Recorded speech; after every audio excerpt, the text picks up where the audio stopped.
everyone, I am in my studio today, so I thought I would take a moment to tell you a little bit about the artist kind of painter studio and some of the essential tools and equipment that I use to produce my work.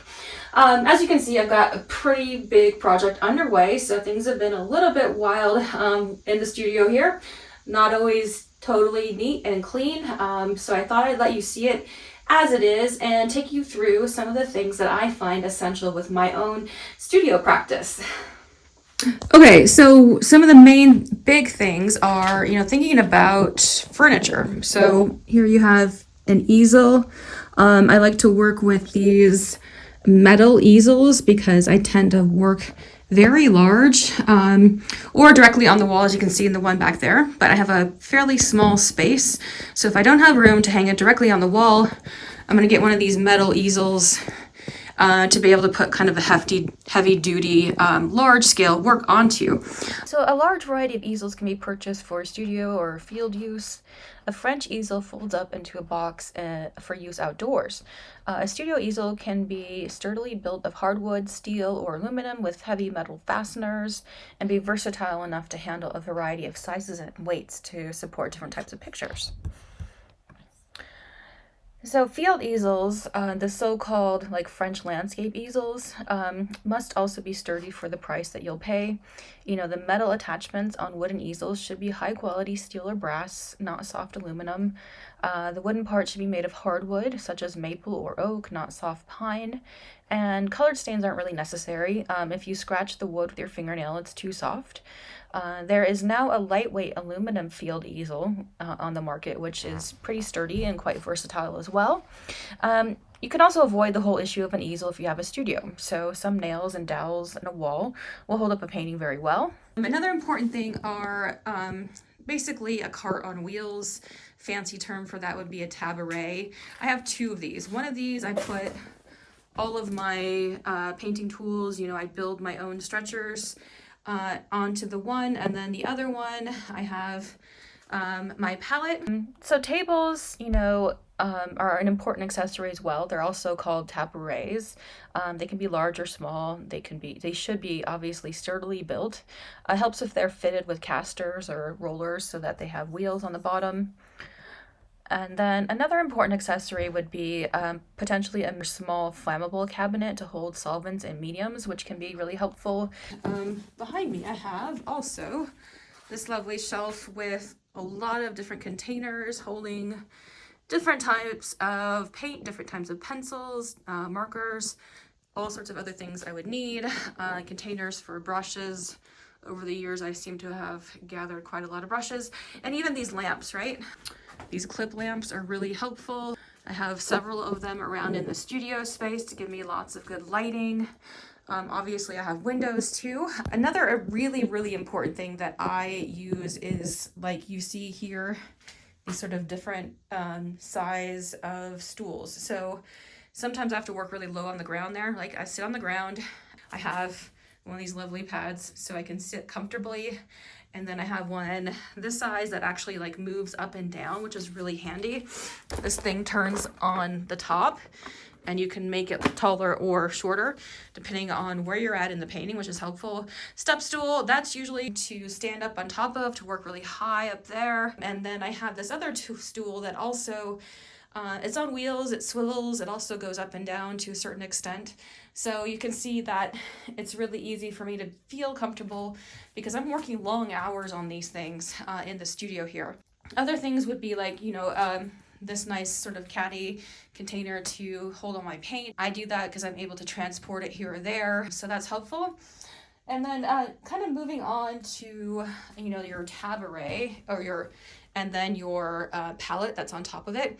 This is what I use always. It's basically just a piece of thick glass that has kind of a smooth edge there.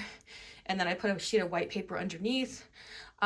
So when I'm not using it, I have this white plastic thing that I put over the top so that I can just have it not be out in the air so that the paint won't dry out so quickly when I'm not working. So that's important. There's lots of different types of palettes that you can use. So see what works best for you.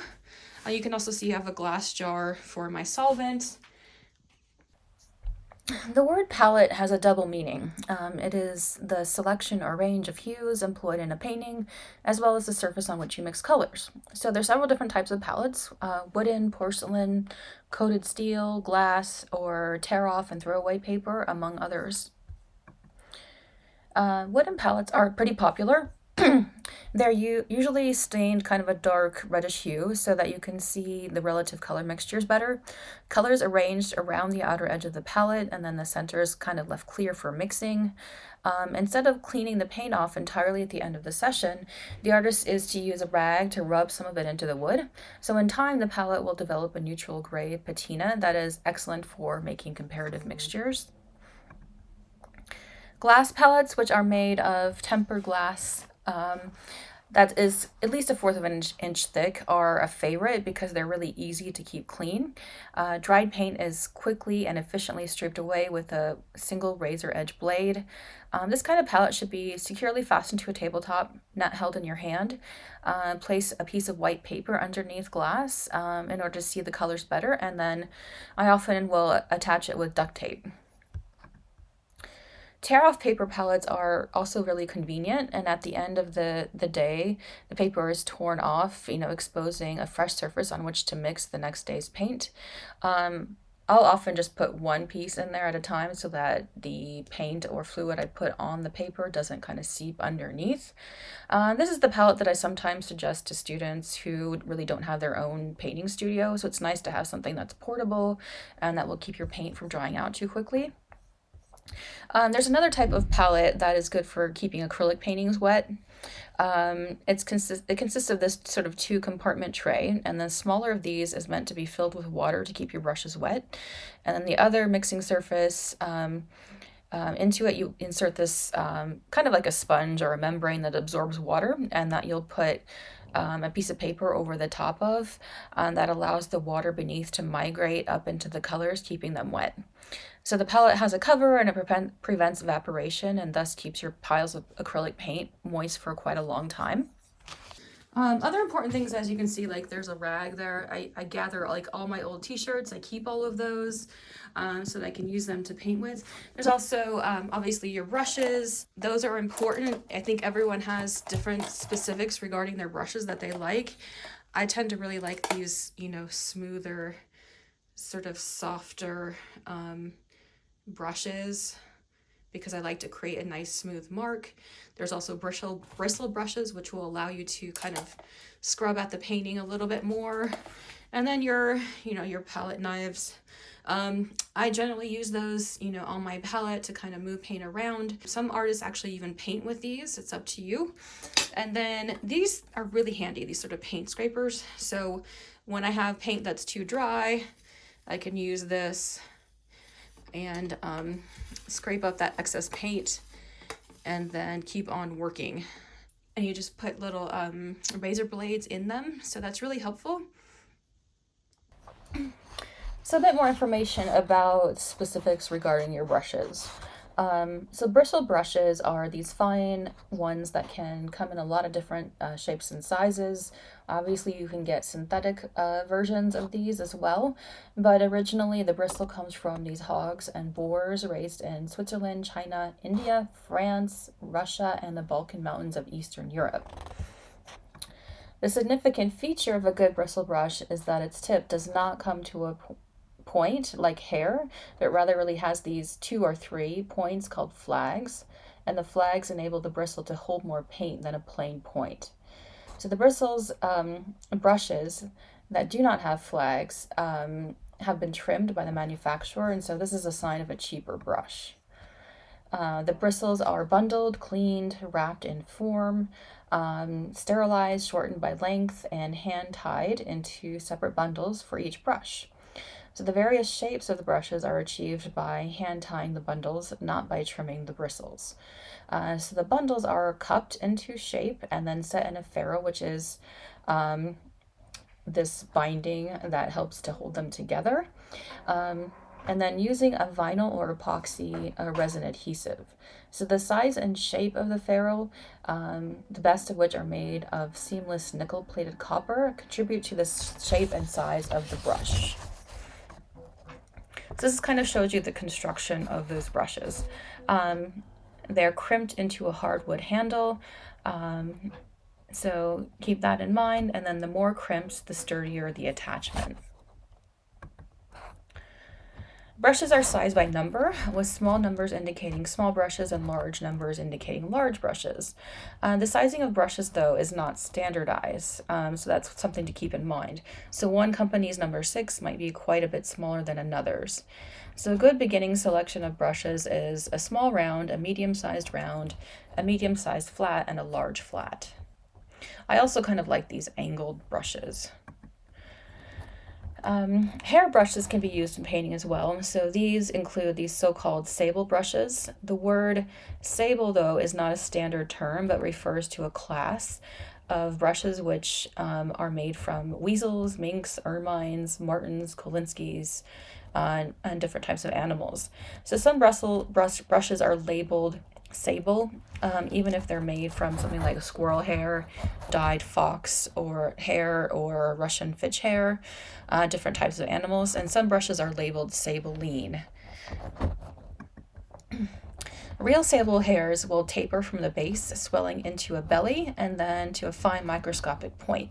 So when they're set in a ferrule, after the usual washing and bundling, their natural curve kind of brings them to create a really nice sort of fine line with your brush, with your paintings. So for glazing and detail work, or oil and heavy heavy body paints, do not buy these really expensive sable brushes. They might get ruined, or they might not perform like desired. A lot of those are made for watercolor, because you have to wash them in these active solvents, so that can sometimes erode the hair of the brush. So buy the long handled hair with like flats, brights, or rounds, but don't pay too much for them. So some high quality synthetic pigments imitate the spring and flags of a natural bristle, and some high quality colored synthetics imitate the shape of the fine hair brushes, and they also use these microscopic scales or even ridges on the fibers to increase the color carrying capacity of the hairs. They can stand up to soaking in the thinner without losing their spring. This is why I buy synthetic. There's times when I've accidentally ruined a brush, so I also feel better if I haven't spent too much money on a single brush. If something happens to it, or forget about it and let it dries out. But also remember that, these are imitations that aren't necessarily the real thing, so maybe try out a real hair brush and compare. Even if you buy brushes of the really best quality, you can quickly ruin them, like I was mentioning, if you don't take care of them properly. So make sure you take certain steps to wash your brushes. Use the correct solvent for the paint and remove as much color as possible. Wipe the brush with a cloth rag, and then using soap and lukewarm water, lather up the brush and swirl it in your palm. Rinse it really well. And then repeat these steps until no trace of color remains in the brush. So I'm here at the sink. I've got the water slightly running. I've got my solvent here I'm going to put next to me. So basically what you'll do, take your dirty brush and you're going to dip it into the solvent, and then take some dish soap. And what I do is I put the dish soap into my hand like this, and then I dip my brush into the solvent. I rub my brush onto my hand. You can sort of see that there's a paint color in there. I massage it a little bit, rinse it out, and then I repeat this process a second time, sometimes even 3 times, depending on how much color I see coming out of that brush. So I do make sure that I do this multiple times until I see that water rinsing clear without that color I was using in it any longer. And then when I'm satisfied, I just dip it one last time into my solvent, and then I am finished. I'm happy that that brush is clean.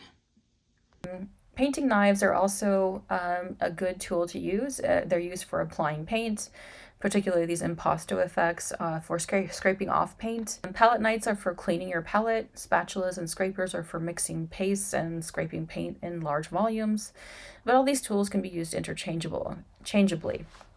So a painting knife has no brush marks. They leave marks of their own, something that painters have certainly exploited to maximum effect. You can use knives to scratch, spread, daub, and to create different types of qualities of mark. So painting knives come in a large range of shapes and sizes and are distinguished from their cousins by the wire extension that projects from the handle. So the wire makes the knives very flexible and light, and the blade should be tempered steel so that it's both stiff and flexible. Palette knives have a handle and a flat blade that extends out from the ferrule and then bends down out to keep your knuckles from getting into your paint. One palette knife is pretty much all you need, although most painters have several. Spatulas and scrapers, such as putty knives, can be used in large-scale works or whenever a large volume of paint is removed or moved around. Also, there's paint scrapers and putty knives, wall strippers that can be used, and these can be purchased like from the hardware store. So you could play around with those tools and create different types of effects and create kinds of impasto qualities with your paint. And then obviously you have your paint. I'm oil painting on this large piece today. You may be doing acrylic as well. I mean, paint has a much bigger discussion that we can talk about in a later video, but I have a large different arrangement of colors. My favorite type of paint is Holbein, actually. I have a few Gamblins in there. But when I'm getting ready to paint, an apron is definitely essential because you don't want to get paint everywhere on every single piece of clothing. So the moment I walk into the studio, it's like Mr. Rogers, haha, I put on my apron and I'm ready to get going.